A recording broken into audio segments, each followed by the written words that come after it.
काश्मीरमधील पहलगाममध्ये झालेल्या दहशतवादी हल्ल्यानंतर भारतीय सैन्यानं अख्खा काश्मीर पिंजून काढलेला आहे आणि एका दहशतवाद्याला शोधून मारलंय.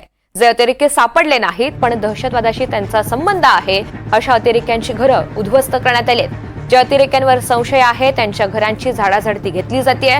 पहलगाम नंतर काश्मीर खोऱ्यामध्ये लपलेला प्रत्येक अतिरेकी आता सैन्याच्या बंदुकीच्या निशाण्यावर आलाय.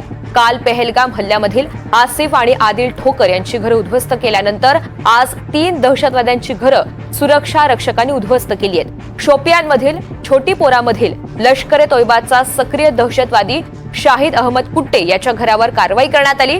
शाहिद अहमद कुट्टेचं घर भारतीय सैन्यानं उद्ध्वस्त केलंय. शाहिद गेल्या 3 ते 4 वर्षांपासून लष्कर-ए तोयबामध्ये सक्रिय आहे आणि तो अनेक देशविरोधी कारवायांमध्ये सहभागी होता अशी माहिती मिळते. दुसरीकडे कुलगाम जिल्ह्यामधील मटालहामा या भागामध्ये दहशतवादी कारवायांमध्ये सक्रिय असलेल्या जाहिद अहमद याचं सुद्धा घर उडवण्यात आलंय.